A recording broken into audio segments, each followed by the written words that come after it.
하나님 말씀 사무엘상 11장 1절에서 8절까지의 말씀입니다. 사무엘상 11장 1절에서 8절입니다.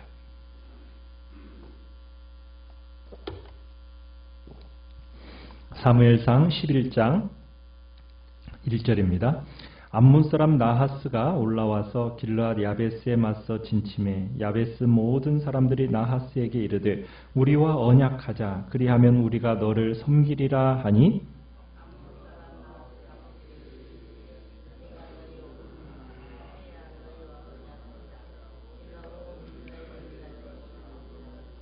야베스 장로들이 그에게 이르되 우리에게 이레 동안 말미를 주어 우리가 이스라엘 온 지역의 전령들을 보내게 하라. 만일 우리를 구원할 자가 없으면 내게 나아가리라 하니라.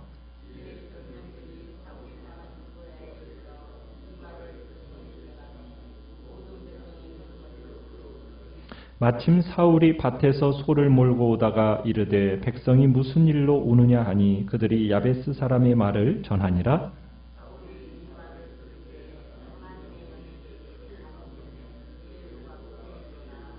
한 결의의 소를 잡아 각을 뜨고 전령들의 손으로 그것을 이스라엘 모든 지역에 두루 보내어 이르되 누구든지 나와서 사울과 사무엘을 따르지 아니하면 그의 소들도 이와 같이 하리라 하였더니 여호와의 두려움이 백성에게 임하매 그들이 한 사람같이 나온지라.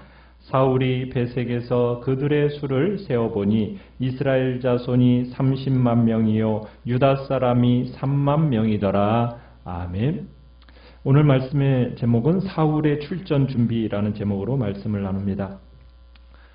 사울이 왕으로 등극하기까지에는 먼저는 잃어버린 암나귀를 찾아가는 과정이 있었죠. 그러면서 이스라엘의 지도자로 선택받게 됐는데 먼저는 사무엘에 의해서 사울이 기름 부음을 받고 그리고 하나님의 영이 사울에게 임하는 기름 부음이 사울에게 임했습니다.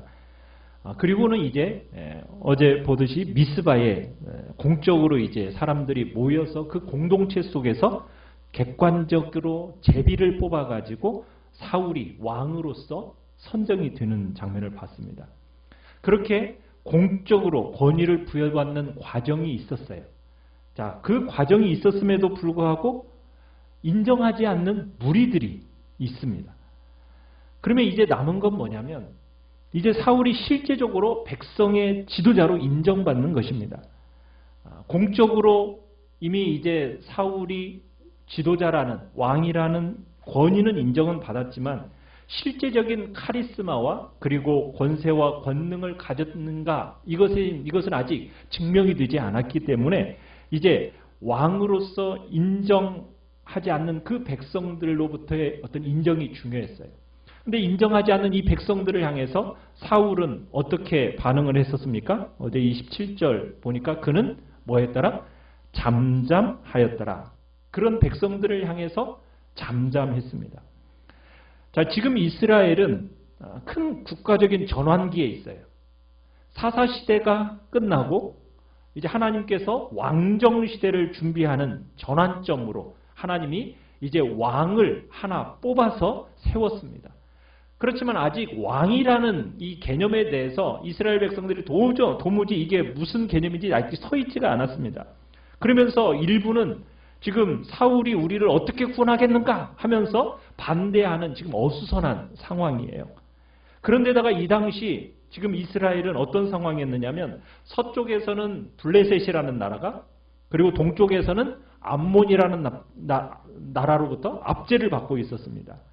그런데 이때 암몬이라는 나라가 길르앗 야베스에 진을 치고서는 전쟁을 벌인 겁니다. 길르앗 야베스는 어느 땅이냐면 동쪽, 요단강 동쪽 편에 있는 위치한 땅입니다. 그곳은 이제 야복강 북쪽에 있는 땅인데 거기에는 어느 지파가 있느냐면 갓 지파와 므낫세 반 지파가 그 땅을 이렇게 소유하고 있었어요. 르우벤 지파랑. 그래서 이제 암몬 족속에 오늘 보면은 나하스라는 왕이 이제 이 길르앗 야베스 쪽을 침공을 했는데 이 사람은 매우 잔인한 사람이었습니다. 근데 이 사람이 오늘 본문의 일이 있기 전에 이 갓 지파와 르우벤 지파를 쳐서 패하게 만들었어요. 그리고서는 어떤 일을 벌였느냐면 이스라엘 사람들의 오른쪽 눈을 뽑아버리는 만행을 이 사람이 저질렀습니다.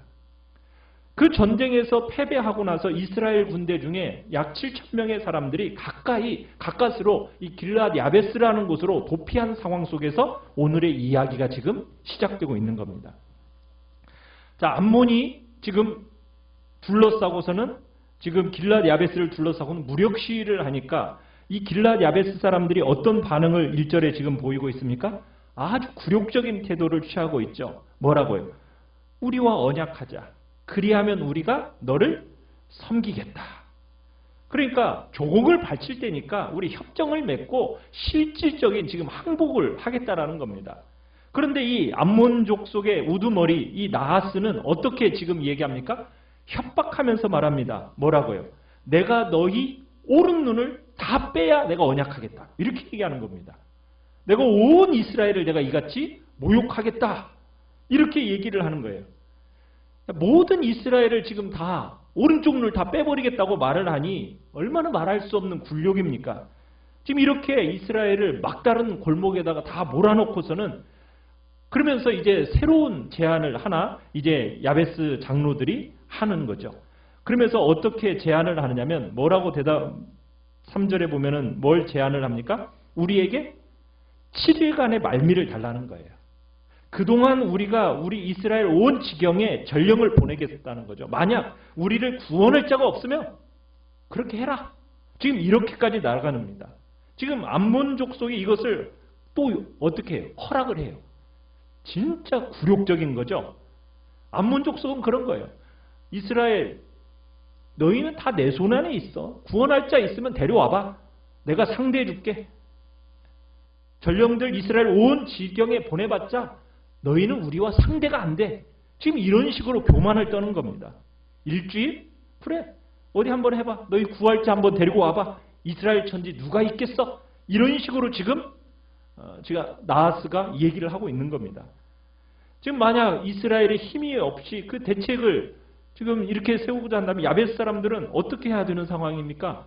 지금 한쪽 눈 다 빼고 항복해야 되는 그런 상황이에요. 자, 우리가 여기서 아주 중요한 표현 하나가 등장하는데 그건 뭐냐면 3절에 그렇게 말미에 걸쳐 우리를 구원할 자가 없으면 이라는 표현이에요. 여기서 구원이라는 단어가 나오는데 우리가 27절, 10장 27절에 보시면은 이 사람이 어떻게 우리를 구원하겠느냐 하면서 이 구원이라는 단어와 지금 매칭이 되는 겁니다. 그러니까 사울이 사무엘에 의해서 기름 부음을 받고 왕으로 세워졌는데 백성들이 사울을 신뢰하지 않았어요. 왕으로 인정하지 않고 예물도 바치지 않았어요. 사람이 자리에는 올라왔는데 그 조직이 인정하지 않는다면 그거 참 답답한 노릇이잖아요. 자, 그런데 이 전쟁이 지금 이 구원이라는 단어를 통해서 지금 뭘 얘기하고 싶은 겁니까? 결국 이 전쟁은 하나님의 섭리 속에서 경륜 속에서 지금 일어난 전쟁이라는 것을 지금 얘기하고 싶은 거예요. 그러니까 이 사건은 지금 누가 일으키신 사건이라는 거예요. 하나님께서 일으키신 사건이라는 거죠. 그리고 나하스라는 사람은 단지 하나님의 도구라는 것을 지금 여기서 얘기하고자 하는 겁니다. 자, 야베스 장로들이 전령을 급히 모집했어요. 각 지역에 이제 또 내려보냅니다. 야베스성의 장로들이 온 이스라엘에게 이제 자신들의 처지를 알리고 그러니까는 듣는 사람들마다 막 통곡을 하는 거예요. 오른 눈을 다 뽑아버리겠다고 하니까. 그런데다가 거기다 대항할 힘도 없고 구원할 자도 없으니 참 울 수밖에 없는 상황입니다. 문제가 아주 심각해요. 자, 그 누구도 그런데 선뜻 이 문제를 해결하겠다고 나서는 사람도 없고 제시하지도 못합니다. 특히 7일 안에 지금 야베스를 구원한다? 이게 쉬운 일이 아니라는 거예요. 그런데 이 전령들이 어디까지 도착했느냐면 사울이 사는 기브아에까지 이제 도착을 했습니다. 그때 마침 사울이 뭘 하고 있었어요? 5절에 보니까 밭에서 소를 몰고 밭 갈고 있었던 거죠. 그런데 이 길앗 야베스에서 온 전령의 말을 사울이 듣게 됩니다. 전해 듣게 돼요. 이 소식을 들은 사울 갑자기 어떠한 마음이요? 하나님의 영에게 크게 감동되더니 막 마음속에서 정의의 분노가 타오릅니다. 그러니까 하나님의 영에 사울이 붙잡기 시작한 거죠. 어떻게 저런 암몬 족속이 우리 민족을 향해서 이렇게 모욕적인 조건을 겁없이 내걸다냐면서 막 분노한 거예요. 하나님의 분노가 이제 그 사울의 마음속에 임하기 시작한 겁니다. 그리고는 결단성 있는 행동을 보이죠. 자, 어떻게 태도를 취합니까? 7절에 보니까 한 결의의 소를 잡아가지고 각을 뜹니다. 그리고 전령들 손에다가 전부 각 이스라엘 진역으로 이 소의 각든 소를 보내는 거예요. 이 한 결의는 2마리의 소를 얘기하는 겁니다. 그러면서 이 공동체의 단결을 요구하는 표로 각을 뜬 소의 조각들을 각 지파에 보내는 거예요. 그리고는 뭐라고 얘기를 합니까? 자기 소를 찢어낸 그 조각을 이제 두루 보내면서 7절에 뭐라고 얘기해요? 누구든지 나와서 사울과 사무엘을 따르지 아니하면 뭐 하겠다? 그의 소들처럼 이렇게 소들도 이와 같이 하리라 하면서 어떻게 보면 이게 이제 군대 소집 명령을 내린 겁니다. 이 이야기 속에는 이제 하나님께서 자기 백성을 절대로 버리지 않으셨다라는 여호와께 속하였다라는 이것을 사울이 알았기 때문에 지금 이런 반응을 보인 거예요. 그러자 어떤 일이 벌어졌어요? 하나님의 두려움이, 여호와의 두려움이 온 백성들 마음속에 임하였습니다. 자, 이때의 두려움이라는 것은 무서워서 부들부들 떠는 그런 두려움이 아니라 하나님의 위엄과 하나님의 영광에서부터 오는 두려움입니다. 만약에 여호와의 두려움이 이 백성들에게 임하지 않으면은 이렇게 반응할 수도 있는 거예요. 사울이 누군데? 그러면서 명령에 응하지 않을 수도 있어요. 그런데 하나님의 영이 그들의 마음속에 강하게 임하면서 두려움 가운데 그들을 어떻게 불러 모으게 만들었어요? 7절 끝에 보면 그들이 뭐처럼 한 사람같이 나왔다. 이렇게 얘기하고 있어요. 한 사람같이. 모든 이스라엘이 사울의 말을 듣고 한 사람같이 나왔다. 오늘 본문은 지금 사울이 군대를 일으키고 이제 나하스, 암몬과의 전쟁을 치르게 되지만 이 모든 일을 주관하시는 분이 지금 누구라는 것을 강조하고 있는 겁니까? 그렇죠. 사울과 백성들을 감동시키신 하나님이라는 것을 강조해요. 그러니까 지도력이라는 것은 사람에게서부터 나오는 게 아니라는 거죠. 권위라는 것은 사람에게서 나오는 게 아닙니다. 사람에게서 나오는 것이 아니라 그 카리스마, 누구에게서 나오는 거예요? 하나님에게서 나오는 거예요. 하나님이 주시는 거지 사람이 억지로 만들어내는 것이 아니라는 겁니다. 그러니까 지도자들도 착각해서는 안 돼요. 내가 만들어내는 게 아니라 누가 주시는 거예요? 하나님이 주시는 거고 사람이 그 사람이 용도가 있을 때까지 하나님께서 권위와 그 능력을 그 사람에게 주시는 겁니다. 그러니까 모든 것이 어디에서부터 나오는 거다? 하나님께로부터 나오는 거예요. 사람이 세워지는 것, 그 사람이 누가 세우느냐? 하나님이 세우신다라는 거예요. 목적이 있기 때문에 하나님이 세우시고 끝나면 패하시는 분도 하나님이십니다. 그래서 하나님 나라의 공동체 지도자는 하나님이 세우시고 또 하나님이 높이시는 거예요. 사울의 그 소집 명령에 이스라엘 남자들이 한 사람처럼 나왔는데 몇 명이 모였다라고 얘기하고 있습니까? 이제 야베스의 요단 맞은편에 베색에 모여서 숫자를 세어봤어요. 그랬더니 이스라엘 자손이 30만 명, 유다 사람이 3만 명, 총 33만 명의 사람이 모입니다. 사울이 드디어 이제 전국적인 인물로 백성들 위해 이제 부각되어지기 시작하는 그런 시간이 된 거죠. 이제 역사의 무대에 본격적으로 등장하게 되는 거예요. 우리는 오늘 이 장면 속에서 무엇을 보게 되느냐면 사울이 하나님 앞에 또 그리고 공적으로 지도자로 세움을 받았지만 반대자들이 있었어요. 근데 아무리 반대자들이 이 사람이 어떻게 우리의 지도자가 되고 이 사람이 어떻게 우리를 구원하겠는가 거칠게 항의하고 시비를 걸었어요. 여러분 그때 지도자의 태도는 어떻게 해야 된다고요? 잠잠하는 거예요.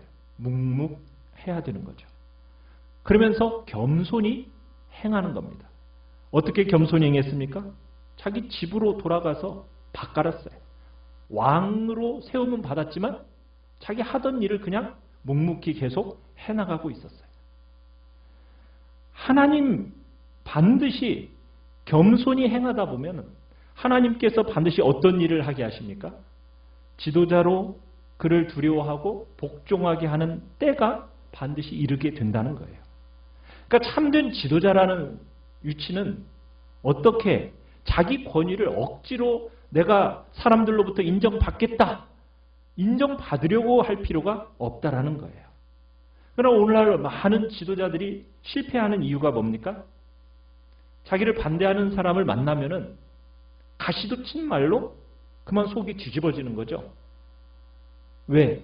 그래도 하나님이 나를 세우신 종인데 네가 그렇게 나를 하면 내 체면이 어떻게 돼?